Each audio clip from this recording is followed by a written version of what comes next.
রমাদান এসেছে আমাদের সারা বছরের ঘাটতি পুষিয়ে নেওয়ার জন্য। সারা বছর আমরা যে নানা কারণে শয়তানের প্ররোচনায় প্ররোচিত হয়ে, নফসের ধোকায় প্রতারিত হয়ে আমরা যে গুনাহের সাগরে হাবুডুবু খাই, সেগুলোকে মাফ করাবার দারুণ এক সুযোগ আল্লাহ তাআলা আমাদেরকে রমাদান মাস দিয়েছেন।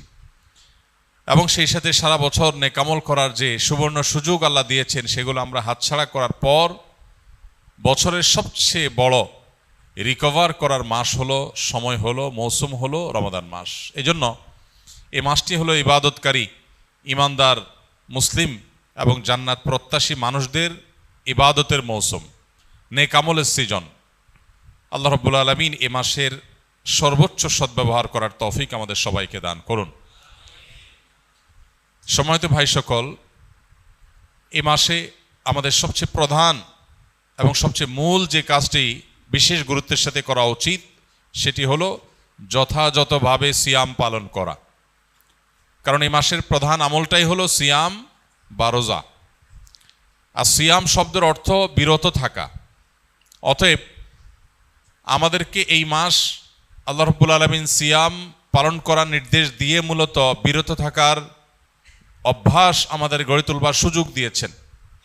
অতএব যথাযথভাবে সিয়াম পালন করার মানে হলো সিয়ামকে তার স্ট্রাকচারাল দিকটাকে খেয়াল করার পাশাপাশি তার ফিনিশিংয়ের দিকটাকেও খেয়াল করতে হবে। সিয়ামের বা রোজার বাহ্যিক স্ট্রাকচারাল দিকটা তো একেবারেই পরিষ্কার। শোবে সাদিক থেকে নিয়ে ফজরের ওয়াক্ত হয় তখন থেকে নিয়ে সূর্যাস্ত পর্যন্ত এই পুরো সময় পানাহার এবং যৌনতা, এটা থেকে বিরত থাকা, এটাই হলো সিয়ামের মূল স্ট্রাকচার। এটা ঠিক রাখার পাশাপাশি আমরা যখন সিয়ামকে অর্থবহ করার জন্য অন্য সব নিষিদ্ধ বিষয়গুলো থেকেও বিরত থাকবো, বেঁচে থাকবো, তখন ইনশাআল্লাহ সিয়াম আমাদের আরও বেশি কার্যকর, আরও বেশি যথাযথ, আরও বেশি আমাদের জন্য জান্নাত লাভের কারণ হবে, জাহান্নাম থেকে মুক্তির কারণ হবে ইনশাআল্লাহ বিইذনিল্লাহ। এই জন্য সিয়াম সাধনা করে এই পুরো মাস জুড়ে সকল প্রকার গুনাহ থেকে বেঁচে থাকা, এটা আমাদের অন্যতম একটা কর্তব্য। নবী করিম সাল্লাল্লাহু আলাইহি সাল্লাম বলেছেন, রুব্বা সাইমিন লাইসা লাহু মিন সিয়ামিহি ইল্লাল জু'। বহু রোজাদার আছে যাদের রোজা ক্ষুধার্ত থাকা ছাড়া আর বিশেষ কোনো কাজে আসে না। আমরা যেন সেই হতভাগা মানুষদের কাতারে শামিল না হই। আল্লাহ রাব্বুল আলামিন আমাদের সবাইকে সেই তৌফিক দান করুন। প্রিয় ভাইরা আমার, এই জন্য মুখ দ্বারা গীবত, মিথ্যা, পরনিন্দা, ঝগড়া, যত রকমের নিষিদ্ধ কর্ম আছে সেগুলো থেকে বিরত থাকা, হাত দিয়ে, পাও দিয়ে, অন্য অঙ্গ প্রত্যঙ্গ দিয়ে সকল প্রকার গুনাহ থেকে বেঁচে থাকা, এটা হবে আমাদের রমাদানের অন্যতম একটা গুরুত্বপূর্ণ পদক্ষেপ। এটা যদি করতে পারি তাহলে রমাদান মাসের সিয়াম পালন সার্থক হবে, সফল হবে ইনশাআল্লাহ বিইذনিল্লাহ। আল্লাহ আমাদের সবাইকে সকল প্রকার গুনাহ থেকে বেঁচে থাকার তৌফিক দান করুন। সিয়ামের উদ্দেশ্য যে তাকওয়া অর্জন করা, সে তাকওয়া হাসিল হওয়ার জন্য, সে তাকওয়া অর্জন হওয়ার জন্য সকল প্রকার গুনাহের পথগুলো বন্ধ করা, এটা অত্যন্ত গুরুত্বপূর্ণ। গুনাহের পথগুলো যদি খোলা থাকে তাহলে এই সিয়াম অর্থবহ হবে না, এই সিয়াম যথাযথ হবে না, এই সিয়াম আমাদের জন্য কার্যকর হবে না। এই জন্য আমরা চেষ্টা করব সর্বোচ্চ সকল গুনাহ থেকে বেঁচে থাকার। রব্বে করিম আমাদের সবাইকে সেই তৌফিক দান করুন। প্রিয় ভাইরা আমার, এই মাস আসার পরও যদি আমরা আমাদের গুনাহগুলো আল্লাহর কাছে মাফ করাতে না পারি, চোখের পানি ফেলে, দোয়া করে, কান্নাকাটি করে, সেজদায় গিয়ে একান্তে নিরিবিলি আল্লাহর সাথে যদি এই মাসেও কথা বলতে না পারি, তাহলে জীবনে আর কখনো এই সুযোগ হওয়ার আশা বড় দুরূহ। এর চেয়ে হতভাগা আল্লাহর জমিনে আর কেউ নেই, যে ইসলাম গ্রহণ করার পর মুসলিম হয়েও রমাদানের সুফলটা আদায় করতে পারল না। তার চেয়ে হতভাগা আর কেউ নেই। এই জন্য শুধুমাত্র এই গতানুগতিক সিয়াম আর তারাবি নয়, বরং এর পাশাপাশি আল্লাহর কাছ থেকে গুনাহগুলোকে মাফ করাবার জন্য আমাদের বিশেষ প্রচেষ্টা থাকতে হবে। ইফতারের আগে চোখের পানি ফেলে, কায় মনোবাক্যে দুহাত তুলে, প্রাণ উজাড় করে আল্লাহর কাছে আমরা দোয়া নিবেদন করব। এবং সাহরি খেতে উঠলে ভোর রাতে তখন দোয়ায় মনোনিবেশ করব। চলতে ফিরতে, উঠতে বসতে আল্লাহকে স্মরণ করব। মোবাইলে, সোশ্যাল মিডিয়াতে বিভিন্ন চোখের জেনা, কানের জেনা, বিভিন্ন রকমের যে গুনাহগুলো হয় সেগুলোর পথগুলো সব বন্ধ করব ইনশাআল্লাহ। তবে এই রমাদান আমাদের তাকওয়া হাসিলের কারণ, এই সিয়াম আমাদের তাকওয়া অর্জনের কারণ এবং আমাদের জীবনকে পরিবর্তনের কারণ হবে ইনশাআল্লাহ বিইذনিল্লাহ। আল্লাহ রাব্বুল আলামিন আমাদের সবাইকে এই রমাদানের সর্বোচ্চ সদ্ব্যবহার করার তৌফিক দান করুন। অনেকগুলো প্রশ্ন আপনাদের আছে। প্রথম প্রশ্ন, বিসমিল্লাহ। আপনার কোনো এক বক্তব্যে শুনেছি যে দেরি করে ইফতার করা নিষেধ, কিন্তু আমরা যেখানে থাকি কাজীবাড়ি, সেখানে গুগল অনুযায়ী যে সময় সূর্যাস্ত হয় তার 2 মিনিট পর ইফতারের জন্য আজান দেওয়া হয়। আপনার কথা অনুযায়ী এটা তো ইহুদিদের সাথে সাদৃশ্য হয়ে গেল, এ বিষয়ে যদি কিছু বলতেন। প্রথম কথা হলো, সূর্যাস্তের সময়ের যদি 2 মিনিট পর কেউ ইফতার করে তাহলে এটাকে বসেন আপনি বসেন, উঠছেন কেন? প্রথম কথা হলো, সূর্যাস্তের 2 মিনিট পর যদি কেউ ইফতার করে, 3 মিনিট পর কেউ ইফতার করে, তাহলে এর কারণে সে ইহুদিদের সাথে সাদৃশ্য হয়ে গেছে এমনটি বলার কোনো সুযোগ নেই। কেন সুযোগ নেই? কারণ ইহুদিরা যে দেরিতে ইফতার করে, বর্তমানে রাফিজি যারা আছে, শিয়া যারা আছে, এরাও দেরিতে ইফতার করে। এই দেরিতে ইফতার করা মানে 2 মিনিট 3 মিনিট না, তারা চতুর্দিকে অন্ধকার হয়ে শেষ হওয়ার পর তারা ইফতার করে, যেটা অনেক ক্ষেত্রে 15-20 মিনিট বা আধা ঘন্টা সময়ও লাগে। তারপরে যায় চতুর্দিকে অন্ধকারে ছেয়ে যায়, অন্ধকারে চতুর্পাশকে ছেয়ে গেলে তারপরে ইফতার করাটা হলো তাদের স্বভাব। অতএব কোনো মুসলিম 2-3 মিনিট পরে বা 2-4 মিনিট পরে ইফতার করলে সে ইহুদিদের সাথে সাদৃশ্য হয়ে গেছে, রাফিজি বা শিয়াদের সাথে সাদৃশ্য হয়ে গেছে এমনটি বলার কারণ নাই। তবে এটা ঠিক যে নবী করিম সাল্লাল্লাহু আলাইহি সাল্লাম বলেছেন, এই উম্মত ততদিন কল্যাণের মধ্যে থাকবে মা আজ্জালুল ফুতুর ও আখারুস সাহুর, যতদিন তারা ইফতার তাড়াতাড়ি করবে আর সাহারি দেরিতে করবে। ইফতার তাড়াতাড়ি করার মানে হলো সূর্য ডুবে গেছে, নিশ্চিত হয়ে গেছেন, তারপর আর বিলম্ব না করে সাথে সাথে ইফতার করা, এটা হলো ইফতার তাড়াতাড়ি করার অর্থ। আর সাহারি দেরিতে করার অর্থ হলো সাহারি শেষ করার কিছুক্ষণ পর আজান হবে বা ফজর ওয়াক্ত হবে, একেবারে শেষ মোমেন্টে আজানের ঠিক আগের মিনিট পর্যন্ত খাচ্ছেন, এটা সুন্নাহ না। নবী করিম সাল্লাল্লাহু আলাইহি সাল্লাম সাহারি খেয়ে শেষ করার পর ফজরের জন্য দাঁড়াতেন, এর মধ্যে প্রায় 50টি আয়াত তেলাওয়াত করার মতো সময় থাকতো হাতে। এখন বেশিরভাগ মানুষ, আমরা দেখা যায় সাহারি খেতে গেলে মুয়াজ্জিনের সাথে আমাদের প্রতিযোগিতা হয়, মুয়াজ্জিন মাইক নিয়ে দাঁড়ায়, আজান দিবে, আর আমরা খাবার মুখে নিয়ে আমরা কম্পিটিশন করি যে আমি আগে শেষ করব, মুয়াজ্জিন শেষ চেষ্টা করে, মুয়াজ্জিন আগে আজান দিবে, মানে ভাবখানা এমন। তো এটা সুন্নাহ না, মানে একেবারে লাস্ট মিনিট পর্যন্ত খেতে থাকলেন, এটা সুন্নাহ না। বরং সুন্নাহ হলো সামান্য একটু গ্যাপ রাখা। তবে হ্যাঁ, এটা ঠিক যে একেবারে শবে সাদিক হওয়ার আগ মুহূর্ত পর্যন্ত যদি কেউ খায় তার রোজা হয়ে গেছে, তার রোজা হয়ে যাবে। আর ইফতারের ক্ষেত্রে সূর্য ডুবে গেছে, ঘড়ি এই দিক সেদিক হতে পারে, 1 মিনিট আমার ঘড়িটা স্লো হতে পারে, এই সন্দেহের কারণে কেউ 1 মিনিট দেরি করে খেলো, তাতে সে দেরি করে ইফতার করেছে এটা বলা যাবে না, বা তাড়াতাড়ি ইফতার করার খেলাফ আমল করেছে সেটাও বলা যাবে না। তবে এটা ঠিক যে ইফতার তাড়াতাড়ি করতে হয় আর সাহারি দেরিতে করতে হয়, এবং ইহুদিরা রাফিজিরা যারা চতুর্দিকে অন্ধকার ছেয়ে যাওয়া পর্যন্ত অপেক্ষা করে, আমরা সেটা করব না। আমাদের সমাজে আলহামদুলিল্লাহ এখন সচেতনতা হয়েছে, মানুষ ওয়াক্ত হওয়ার পর পর ইফতার সাধারণত করে। আর একটা জিনিস গুরুত্বপূর্ণ, তা হলো ইফতার এবং সাহারির সাথে আজানের সম্পর্ক সরাসরি নাই। অর্থাৎ আজান হলে আপনি ইফতার করবেন আর আজানের আগ পর্যন্ত খাবেন, ব্যাপারটা সেরকম না। মুয়াজ্জিন আজান 1 মিনিট পরে দিতে পারে, 2 মিনিট পরে দিতে পারে, 1 মিনিট আগে দিতে হবে, কারণ আজানটা তো একেবারে ওই মিনিট হওয়ার সাথে সাথেই দেওয়া আবশ্যক না, অথবা ঘড়ির সমস্যা হতে পারে। এই জন্য আপনি দেখবেন টাইম হলো কিনা সেটা। অতএব যদি টাইম আপনি মেনটেন করে ইফতার এবং সাহারি করেন, ইনশাআল্লাহ সুন্নাহ আদায় হয়ে যাবে, আল্লাহ চাহেন তো। রমাদান এলেই মা বোনেরা প্রতিযোগিতামূলক কোরআন খতম দেন, অনেকে বিষয়টি বাড়াবাড়ি বলেন, কারণ হিসাবে যুক্তি দেয় যে দ্রুত পড়লে সহি হওয়ার সম্ভাবনা কম থাকে এবং অর্থ বুঝে পড়া ভালো। কথাটা কতটা যুক্তিযুক্ত? কোরআনে কারীম পড়ে শেষ করা, খতম দেওয়া এবং একাধিক খতম দেওয়া, বেশি বেশি তেলাওয়াত করা রমজান মাসে, এটা সালাফে সালেহ থেকে প্রমাণিত। আমাদের পূর্বসূরিগণ তারা রমজানের শেষ দিন পর্যন্ত বেশি থেকে বেশি কোরআনে কারীমের তেলাওয়াতে মগ্ন থাকতেন। যেহেতু এই মাসটাই হলো কোরআন নাজিলের মাস, অতএব এই মাসের অন্যতম গুরুত্বপূর্ণ আমলটা হলো বেশি বেশি কোরআন তেলাওয়াত করা। যেসব ভাইরা কোরআন তেলাওয়াত জান না, তারা কোরআন তেলাওয়াত শিখতে পারেন। আমরা সুন্নাহ ফাউন্ডেশন থেকে দীর্ঘ 1 বছর টানা পরিশ্রম করার পর আলহামদুলিল্লাহ যারা কোরআন সহি বা শুদ্ধভাবে পড়তে বা তেলাওয়াত করতে পারেন না, এমনকি আরবি অক্ষরও চিনেন না, তাদের সুবিধার্থে আমরা সহজ সূত্রে কোরআন শিখি নামে একটা কোর্স আমরা চালু করেছি। এবং এই কোর্সটা প্রতিদিন তারাবির পর আমাদের ভেরিফাইড ইউটিউবে, অর্থাৎ আমার নামে যে ইউটিউব চ্যানেল আছে, সেখানে প্রতিদিন একটা করে পর্ব আপলোড হয়।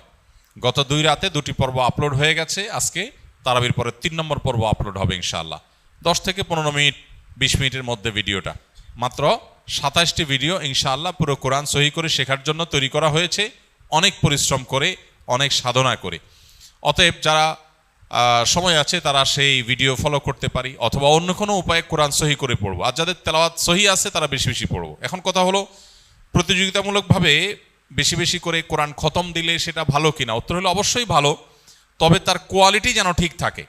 এটা ঠিক যে তাড়াহুড়া করতে গিয়ে কোয়ালিটি নষ্ট করে অনেক পরিমাণে তেলাওয়াত করার চাইতে কোয়ালিটি ঠিক রেখে আপনি সাধ্য অনুযায়ী তেলাওয়াত করা ভালো।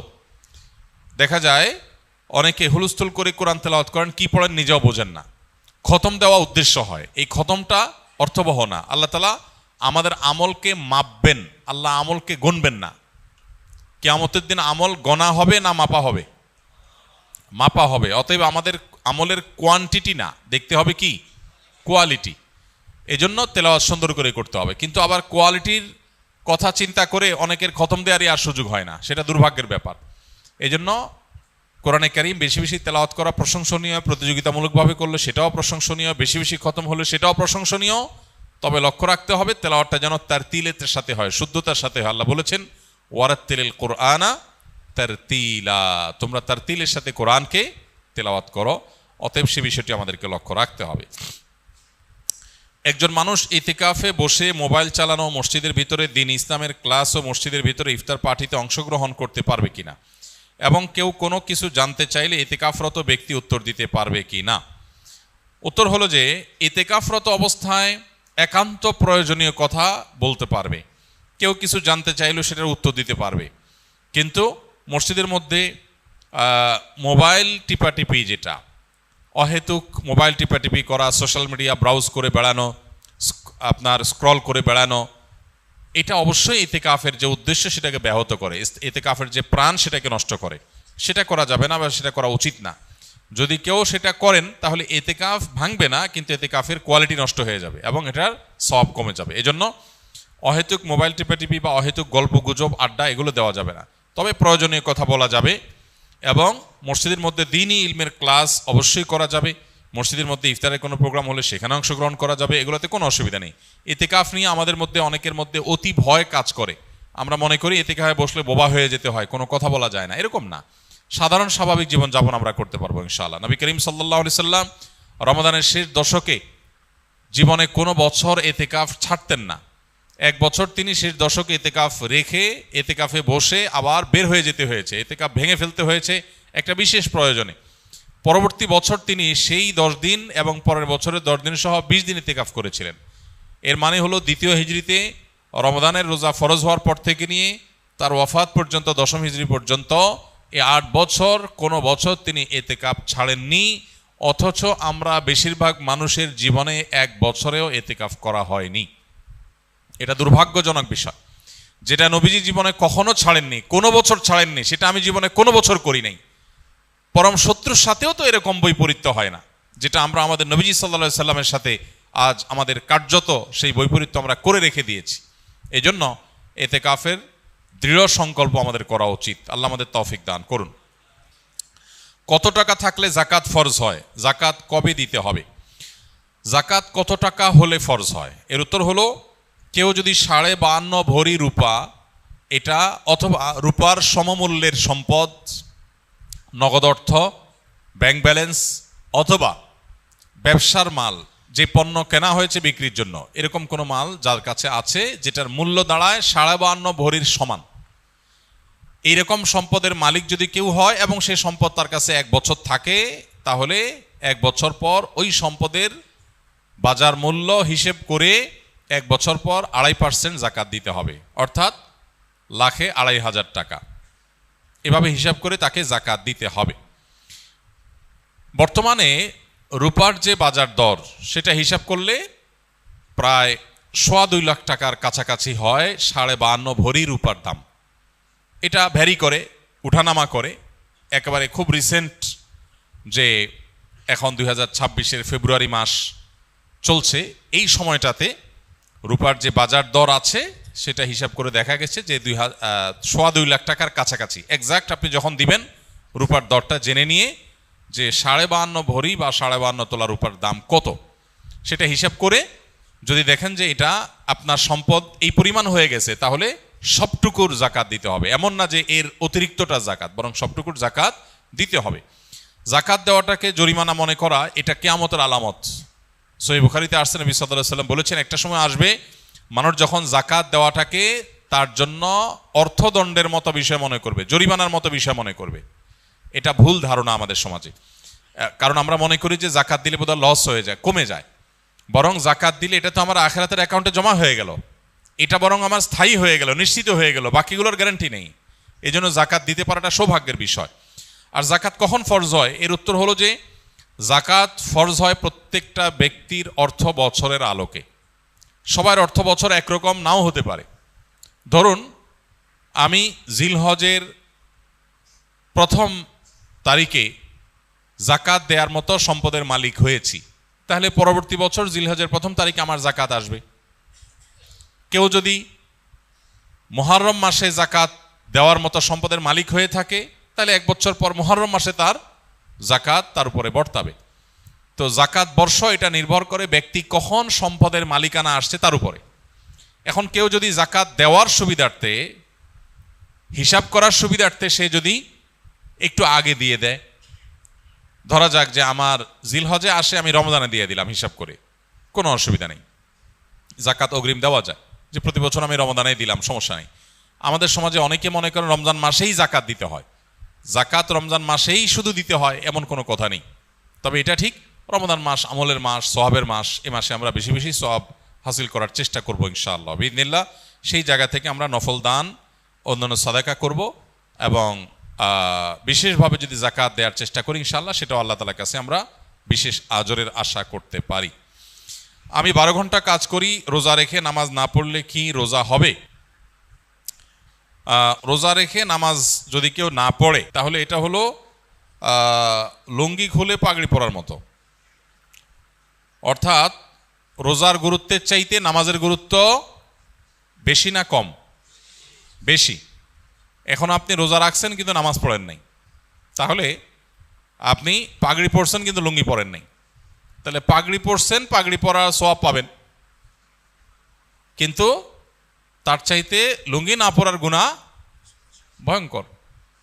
তো এই জন্য রোজা রাখছেন, রোজার সওয়াব পাবেন, কিন্তু নামাজ পড়েন নাই, তার জন্য গুনাহ হবে তার চাইতে অনেক বেশি। এই জন্য রোজা রাখা উচিত, আবার নামাজও পড়া উচিত। রোজা রাখা যতটা উচিত, নামাজ তার চেয়ে বেশি পড়া, নামাজ পড়া আরও বেশি উচিত বা বেশি কর্তব্য। অতএব এই গুরুত্বটা আমাদের বুঝতে হবে এবং বোঝার চেষ্টা করতে হবে। আল্লাহ আমাদেরকে তৌফিক দান করুন।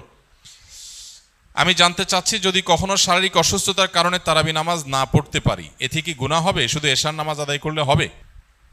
বিশেষ কোনো অসুস্থতার কারণে কেউ যদি তারাবি নামাজ না পড়েন, তার রোজা হয়ে যাবে এবং তার গুনাহ হবে না ইনশাআল্লাহ। বিশেষ করে অসুস্থতার কারণে কেউ যদি মিস করেন, এরকম হতে পারে কালে ভদ্রে হঠাৎ কোনোদিন অসুস্থ হয়েছেন অথবা 2-4 দিন আপনার মিস হয়েছে, তো তাতে কোনো অসুবিধা হবে না ইনশাআল্লাহ। কারণ তারাবির নামাজ আদায় করা এটা ফরজ না, তবে একান্ত ওজর ছাড়া এটা ছেড়ে দেওয়া এটা চরম দুর্ভাগ্যের ব্যাপার এবং অবশ্যই অনুচিত কাজ এবং গুরুত্বপূর্ণ একটি সুন্নাহ পরিত্যাগ করা হলো। কিন্তু অসুস্থতার কারণে যদি কখনো মিস হয়, তাতে গুনাহ হবে না ইনশাআল্লাহ। বিশেষ কোনো কারণে বাদ পড়লে আপনার রমজানের রোজা ঠিকই আদায় হয়ে যাবে। রমজানে নারীরা উচ্চ আওয়াজে কোরআন তেলাওয়াত করতে পারবেন কিনা? নারী হোক আর পুরুষ হোক, কোরআনে কারীমের তেলাওয়াতের মধ্যে নীরবে তেলাওয়াত করতে পারেন, আবার কিছুটা মৃদু কণ্ঠের মৃদু আওয়াজে তেলাওয়াতও করতে পারেন। বিশেষ করে বাসাবাড়িতে একটু মৃদু কণ্ঠের আওয়াজে তেলাওয়াত করাই ভালো।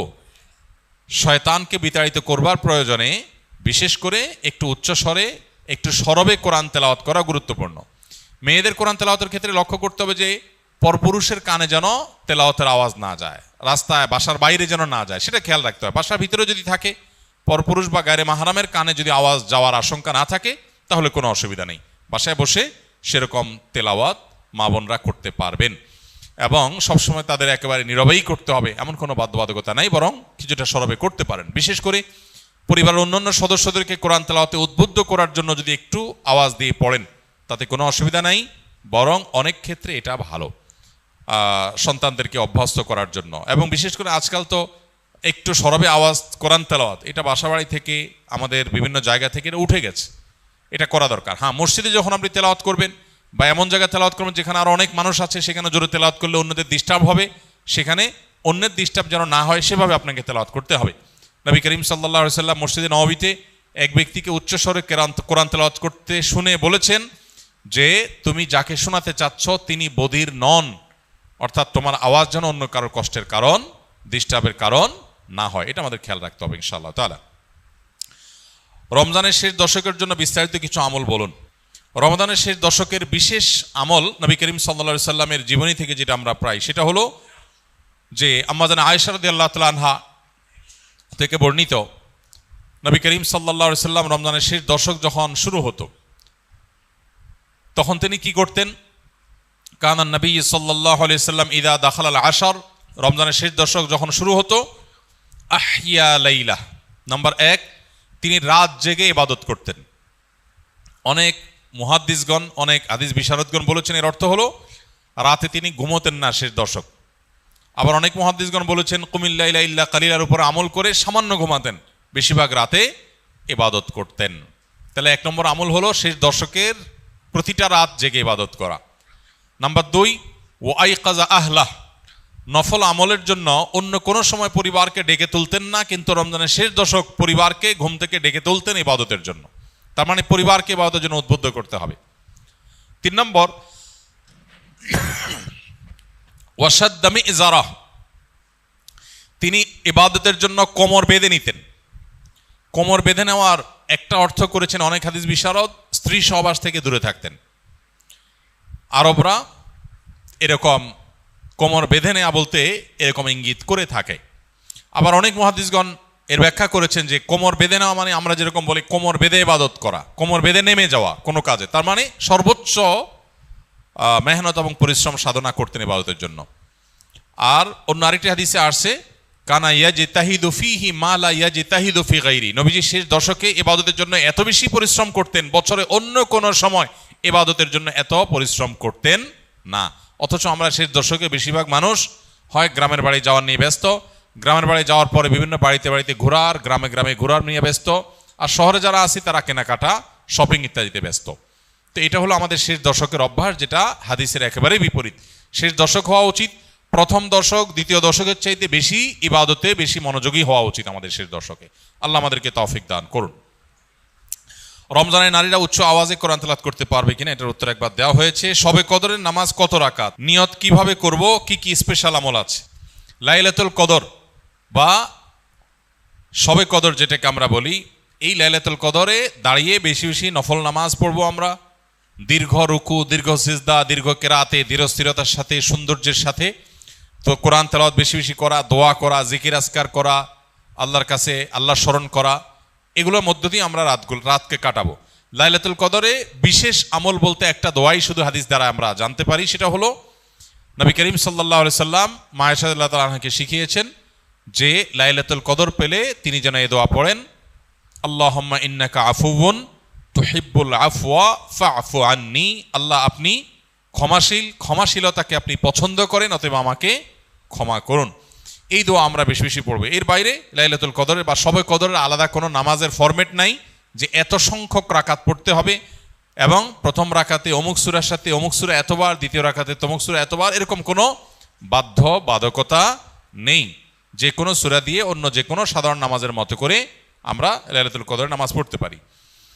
আর এর জন্য আলাদা কোনো নিয়ত নেই যে নাওয়াইতু আন উসাল্লিয়া সালাত লাইলাতুল কদর বা লাইলাতুল কদর নামাজ পড়ছি, এরকম কোনো আলাদা নিয়ত দরকার নেই। আমি লাইলাতুল কদরে পড়ছি, আমার মাথায় আছে, এটুকুই নিয়ত ইনশাআল্লাহ যথেষ্ট হবে। এবং সুন্দরভাবে সালাত আদায় করা, নামাজ পড়াটাই হলো গুরুত্বপূর্ণ। শবে কদরে ভাগ্য পরিবর্তনের জন্য স্পেশাল কিছু আমল বলুন। লাইলাতুল কদরে গুরুত্বপূর্ণ বিষয়গুলো ধার্য হয়। আল্লাহ তাআলা সূরা দুখানের একেবারে শুরুতে বলেছেন, ফিহা ইউফরাকু কুল্লু আমরিন হাকিম। লাইলাতুল কদরে সব গুরুত্বপূর্ণ বিষয়গুলোকে ধার্য করা হয়। এই জন্য লাইলাতুল কদরে গুরুত্বপূর্ণ বিষয় যেন আমার নসিবে আল্লাহ লেখেন, আল্লাহ যেন তাকদিরে ভালো কিছু দেন, আমরা আল্লাহর কাছে দোয়া করব। এবং সেই সাথে তাকদিরে যেন ভালো কিছু হয় সেজন্য নেক আমল করবো ইনশাআল্লাহ। যে যত বেশি নেক আমল করবে এবং যে যত বেশি গুনাহ থেকে বেঁচে থাকবে, আল্লাহ তাআলা তার জন্য তত বেশি কল্যাণের ফয়সালা, ভালোর ফয়সালা করবেন। আমরা আল্লাহর কাছে দোয়া করব এবং নেক আমল করব, গুনাহ থেকে বেঁচে থাকবো। বাস এই ত্রিমুখী প্রচেষ্টায় আমাদের নসিবে ভালো কিছু আসবে। এর বাইরে আলাদা কিছু আমল আছে যেগুলো নিয়ে আমাদের স্বতন্ত্র একটা ভিডিও বোধহয় ইউটিউবে আছে, যে ভাগ্য সুপ্রসন্ন হবে যে সমস্ত আমলের ডিটেল সেখানে বলা আছে। যেমন কেউ যদি চায় তার রিজিক বাড়ুক, কেউ যদি চায় তার হায়াত বাড়ুক, তাহলে সে আত্মীয় স্বজনের সাথে সুসম্পর্ক বজায় রাখবে, রক্ত সম্পর্কীয় বন্ধনগুলো মজবুত করবে। কারণ বুখারী বর্ণিত হাদিসে নবী সাল্লাল্লাহু আলাইহি ওয়াসাল্লাম বলেছেন, মান সাল্লাহু আন ইউবসাতা লাহু ফি রিজকিহি আও ইউনসা লাহু ফি আথারিহি ফালিয়াসিল রাহিমা। যে চায় তার রিজিক প্রশস্ত হোক, তার হায়াত বাড়ুক, বরকত হোক, তাহলে সে যেন তার রক্ত সম্পর্কীয় সম্পর্কগুলো বাড়ায়। ঠিক তেমনিভাবে জীবনে বারাকা লাভের যে সমস্ত উপায়গুলো আছে, যে কোনো কাজ বিসমিল্লাহ দিয়ে শুরু করা, কুল্লু আমরিন যি বালিন লাম ইউবদা বিবিসমিল্লাহি ফাহুয়া আবতার আও আকতা আও কামা ওয়ারাদা ফিল হাদিস। কোনো গুরুত্বপূর্ণ কাজ আল্লাহর নাম নিয়ে শুরু করলে সেখানে বরকত হয়। অতএব আমার নসিবে ভালো কিছু হওয়ার জন্য এই আমার হাদিস বর্ণিত আমলগুলোকে আমরা ফলো করতে পারি। আর জেনারেলি কথা হলো নেক আমল বেশি করা, গুনাহ থেকে বেঁচে থাকা, আর নসিবে ভালো কিছু দেওয়ার জন্য আল্লাহর কাছে দোয়া করা। লা ইয়ারুদ্দুত তাকদীর ইল্লা দোয়া। কারণ তাকদীর এটা দোয়া দ্বারায় ক্ষেত্র বিশেষে পরিবর্তন হয়, হাদিস দ্বারা প্রমাণিত। এই জন্য গভীরভাবে আল্লাহর কাছে দোয়ায় মনোনিবেশ করতে হবে। আমি কোর্ট ম্যারেজ করে বিয়ে করেছি, 3 বছর হলো এবং একটি সন্তানও আছে। ফ্যামিলির সম্মতিতে আবার মহরও ধার্য হয়েছে গর্ভের সন্তান থাকা অবস্থায়। এখন সম্পর্কটি হারাম নাকি হালাল? এ ধরনের প্রশ্ন উত্তরে আমরা বলে থাকি যে কোনো আলেমের সাথে সরাসরি সাক্ষাৎ করে শরণাপন্ন হয়ে তারপর উত্তর নেওয়ার চেষ্টা করবেন। কারণ এখানে থটগত একটা গুরুত্বপূর্ণ বিষয় আছে যেটার উপর ভিত্তি করে মাসআলার উত্তর পরিবর্তন হয়ে যেতে পারে। তবে মৌলিকভাবে আমরা বলে রাখতে পারি সেটা হলো, কোর্ট ম্যারেজ বলেন আর যে নামই বলেন, শরিয়াতে বিয়ের জন্য, বিশুদ্ধ হওয়ার জন্য যা যা শর্ত আরোপ করেছে তা যদি পাওয়া যায় তাহলে বিয়ে হয়ে যাবে। কোর্ট ম্যারেজে অনেক সময় দেখা যায় প্রস্তাব বা সম্মতি, মৌখিক প্রস্তাব বা মৌখিক সম্মতি থাকে না। শুধুমাত্র কাবিননামাতে স্বামীর ঘরে ছেলের নাম, স্ত্রীর ঘরে মেয়ের নাম, আর দুজনের স্বাক্ষর নেওয়া হয় এবং দুজন সাক্ষীর স্বাক্ষর নেওয়া হয়। এইটুকু বিবাহ বিশুদ্ধ হওয়ার জন্য যথেষ্ট না। শরিয়া দৃষ্টিকোণ থেকে বিবাহ বিশুদ্ধ হওয়ার জন্য উভয় পক্ষ থেকে প্রস্তাব এবং সম্মতি থাকতে হবে স্পষ্ট। যদি কেউ যদি বোবা হন, মুখে উচ্চারণ করতে না পারেন, তাহলে তিনি মাথা নেড়ে ইশারায় তিনি অন্তত সম্মতি প্রকাশ করবেন। আর তা না হলে মুখে আমি প্রস্তাব করলাম, আমি কবুল করলাম, গ্রহণ করলাম, এরকম কথা দুজন সাক্ষী শুনতে হবে, তাহলে বিয়ে বিশুদ্ধ হবে। অতএব বিবাহ বিশুদ্ধের জন্য দুজন সাক্ষী উপস্থিত ছিলেন কিনা, তারপরে তারা এই প্রস্তাব এবং সম্মতির কথা শুনতে পেয়েছেন কিনা, সাক্ষীদের উপস্থিতি এবং প্রস্তাব সম্মতি এটা একই মজলিসে, একই বৈঠকে হয়েছে কিনা, এই বিষয়গুলো গুরুত্বপূর্ণ। এগুলো যদি হয়ে যায়, মহর যদি ধার্য কোনো কারণে নাও হয়, পরে ধার্য হয়ে যায়, বা অটোমেটিক যে মহরে মিছিল বলা হয় সেটা ধার্য হয়ে যায়, তাতেও বিয়ে হয়ে যায়। কিন্তু বিয়ের গুরুত্বপূর্ণ বিষয় হলো এই জিনিসটা। অতএব এটা কতটা হয়েছে না হয়েছে অনেকখানি প্রশ্ন উত্তরের উপর অনেক সময় নির্ভর করে। এই জন্য এ ধরনের প্রশ্ন উত্তরের জন্য আমরা অনুরোধ করি যে ওলামা একরামের সাথে সরাসরি সাক্ষাৎ করে আপনার আশপাশে কোনো মসজিদে, গুরুত্বপূর্ণ মাদ্রাসাগুলোতে উপস্থিত হয়ে মুফতিদের সাথে সাক্ষাৎ করে আপনি আপনার ডিটেল বলে উত্তর নেওয়ার চেষ্টা করবেন। আসন্ন ফাউন্ডেশনে প্রতিদিন সকাল 8টা থেকে রাত 10টা পর্যন্ত ওলামা একরাম ফোনে উত্তর দেন এবং সরাসরি উত্তর দিয়ে থাকেন, সেখানে উপস্থিত হতে পারেন। 2022 সালের ঘটনা। আমি অনার্স 2য় বর্ষে পড়ি, তখন একটি ডিভোর্সি মেয়ের সাথে হারাম সম্পর্কে জড়িয়ে পড়ি। পরে তার পেটে বাচ্চা আসে এবং তাকে বিয়ে করি, কিন্তু আমার পরিবার মেনে নেয় না এবং অনেকে যারা সন্তানের বাবা বলে গালি দিতে থাকে। একসময় রাগ করে সে মেয়ে সন্তানকে 14 দিনের বাচ্চাকে এক বন্ধা দম্পতি দিয়ে দেই এবং আমার স্ত্রীকেও ডিভোর্স দেই। এই অতীতটা আমাকে কুড়ে কুড়ে খাচ্ছে, আমি মনে হয় ক্ষমা পাবো না, আখেরাতে আটকা পড়ে যাব, আমি বারবার ডিপ্রেশনে চলে যাই। যে ভাই এই প্রশ্ন করেছেন তাকে বলতে চাই যে হারাম সম্পর্কে জড়াবার ফলে যে বাচ্চা এসেছে সন্দেহাতীতভাবে সেটা আপনাদের উভয়ের জঘন্যতম কবিরা গুনাহগুলোর মধ্য থেকে একটা। কিন্তু প্রথমত বাচ্চার কোনো দোষ নাই। এই বাচ্চা চাইলে আল্লাহর নেককার বান্দা হয়ে জান্নাতি মানুষ হতে পারে, আবার বৈধভাবে জন্ম হওয়া অনেক বাচ্চা জাহান্নামী হতে পারে। এই জন্য বাচ্চাকে কেন্দ্র করে আপনাকে এলাকাবাসী কথা বলেছে, সেটার জন্য আপনি যে কাজ করেছেন সেটা গর্হিত কাজ, আপনি নিজে বুঝতে পেরেছেন। এখন যেটা করণীয় আপনার, প্রথম কথা হলো এই বাচ্চা সারা জীবনই আপনার বাচ্চা হিসাবে গণ্য হবে এবং আপনার বাচ্চা হিসাবে আপনি তার প্রতি কর্তব্য আপনার রয়েছে। অতএব সেই বাচ্চাকে আপনি অন্যত্র দিয়ে দেওয়া এটা জুলুম। আপনি এটা রিকভার করার সুযোগ থাকলে রিকভার করবেন, তার টেক কেয়ার করা, তার প্রতি দায়িত্ব পালন করা করবেন। আর আপনার স্ত্রীকে আপনি যদি এমনভাবে ডিভোর্স দিয়ে থাকেন যে ডিভোর্সের পরে আবার, যদিও আপনার ডিভোর্স দেওয়ার অধিকারই নাই, যদি আপনি বিয়ে না করে এই হারাম সম্পর্ক করে থাকেন তাহলে ডিভোর্স এটা কার্যকর হয় নাই, তাহলে আপনি এখন চাইলে তাকে বিবাহ করে নিতে পারেন। এবং যে জেনা হয়েছে সে জেনার জন্য আল্লাহর কাছে আপনার তওবায়ে নাসুহা, সর্বোচ্চ লেভেলের তওবা আপনাকে করতে হবে। অতিরিক্ত ডিপ্রেশন শয়তান আমাদের মধ্যে সৃষ্টি করে, আমাদেরকে নিরাশ করে দেয়। আল্লাহ বলেছেন ওয়ালা ইয়াইআস মির রাউহিল্লাহি ইল্লাল কওমুল কাফিরুন, আল্লাহর রহমত থেকে কাফির ছাড়া আর কেউ নিরাশ হয় না। অতএব অতিরিক্ত নৈরাশ্য, আশাহত হয়ে যাওয়া, আল্লাহর রহমতের আশা একেবারে ছেড়ে দেওয়া, এটা কিন্তু কুফরি। অতএব এটা যেন না হয়। আমি যত গুনাহগারই হই না কেন আল্লাহ তাআলা আমাকে ক্ষমা করতে পারেন, ক্ষমা করার ক্ষমতা আল্লাহর আছে এবং আল্লাহ ওয়াদা করেছেন আমি যদি অনুতপ্ত হই আর জীবনে কখনো জেনার ধারে কাছেও যাব না, আল্লাহ ইনশাআল্লাহ পূর্বের গুনাহ মাফ করবেন, আল্লাহর ওয়াদা রয়েছে। অতএব পরিপূর্ণ কায়মন বাক্যে তওবা করলে মাফ হবে।